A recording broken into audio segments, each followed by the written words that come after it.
Planning an effective document consists of 4 steps: creating a message, organising your ideas, collecting evidence, and finally writing an outline. In this section, we'll look at the first of those 4 steps, creating a message. Creating the message involves asking 3 questions: why, who, and what. What do I want the document to do? What's its purpose? Who's my readership? And what do I want to say to them? Let's ask the first question. Why am I writing? What change do you want to achieve in the world? What do you want the reader to do to help you achieve that change? Now, what do you want the document to do to influence the reader to take that action?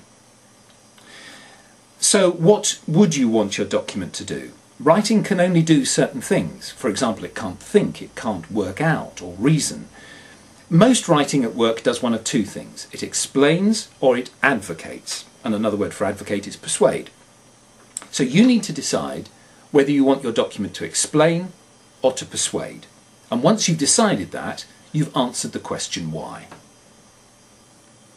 Now let's think about your readership. Your document will probably circulate to a wide number of readers. Planning the document will be easier if you have a clear idea of who you're targeting. So think first of all about your readership as being in 3 categories. Your primary audience is the audience that you must address. If they don't read this document, there really will be no point in writing it. Your secondary audience may be interested in only part of the document. They may, for example, only read the summary, but they may also be people who have contributed to the document. Your secondary audience might include your line manager who needs to authorise the document before it's published. Your tertiary audience, your third level of audience, are the audience of whom you can only guess. You may not even know of their existence, but it's quite likely that your document will be read in an archive at some point in the future. It could be read by the press, it could be read by other people in your organisation that you haven't intended it for, and those people would include your tertiary audience. Now, you need to make your document understandable to all 3 types of reader, primary, secondary and tertiary, but you must design the document for the primary reader alone. Now, a key question for your primary audience is, what do they need to know? You might also like to ask, what do they want to know? Because very often readers want to know things they don't need to know, and they need to know things they may not want to know. For example, your reader may need to know that they have to improve the quality of a service, but they may not want to know that. So, managing your reader's expectations is a very important part of readership analysis. Think carefully about the relationship of the reader to you. What do they know?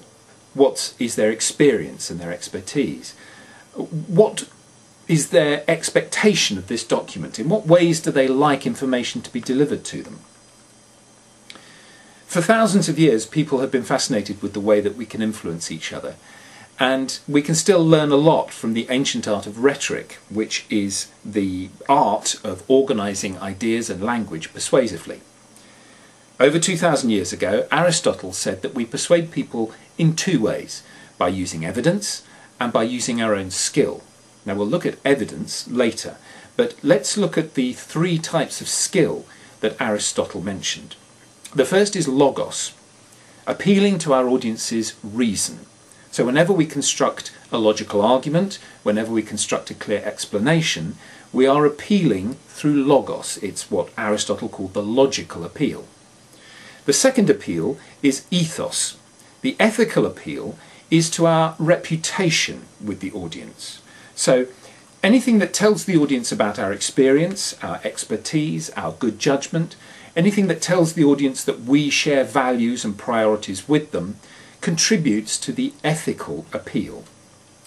Finally, there's pathos, the appeal to the audience's emotions.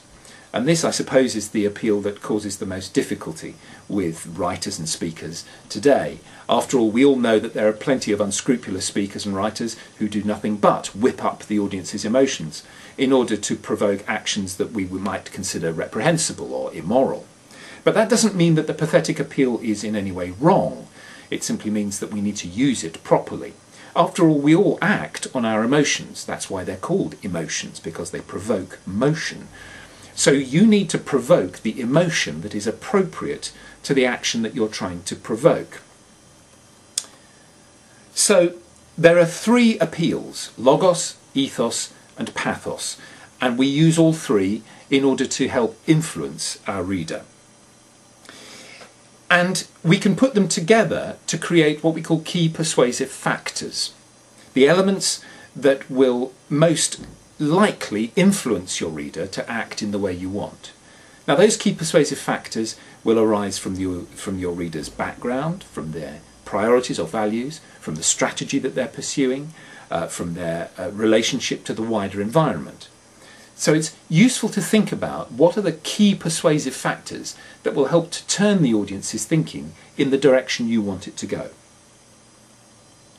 So now we're ready to think about our message, the single most important point you want to make in the document.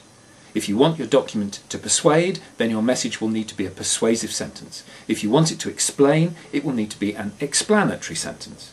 And it will need to be a sentence that your reader, your primary reader, will understand immediately and feel interested in. So imagine this situation. You've got precisely 5 seconds in which to speak to the reader and say, in one sentence, everything you need to say in this report. What's the sentence you would utter? Imagine speaking to the reader and write down what you would say. That's your first attempt at a message sentence. Look at the sentence you've written.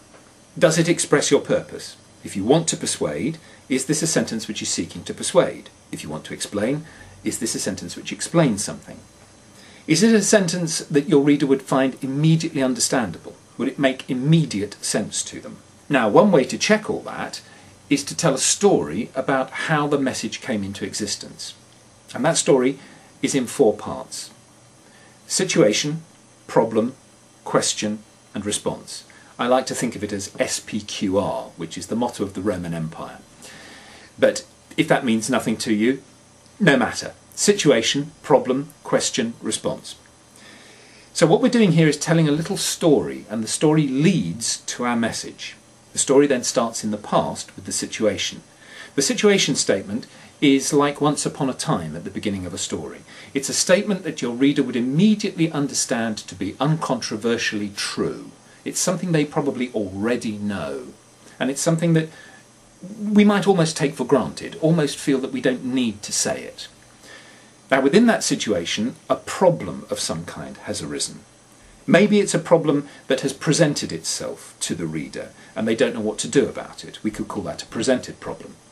Maybe it's a problem that the reader has constructed for themselves in their own minds. They want to improve something, do something differently, take something forward. We could call that a constructed problem.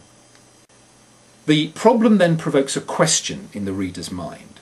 What is the question that the reader would ask given the problem that they're considering? Imagine that the primary reader is asking you that question. Your answer to that question, your response to that question, should be the message of your report.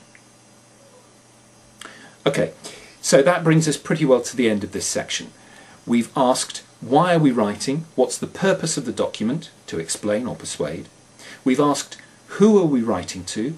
In particular, who is our primary audience? How can we manage their expectations? How can we appeal to them logically, ethically, and pathetically? And what key persuasive factors are at play that will help us to influence our reader? And finally, we've asked, what do we want to say to them? What is our message to them in our report? And we can check that message by telling a story of how the message came into existence. Situation, problem, question, response. All of that material will find its way into our report, and all of it will help us to plan further.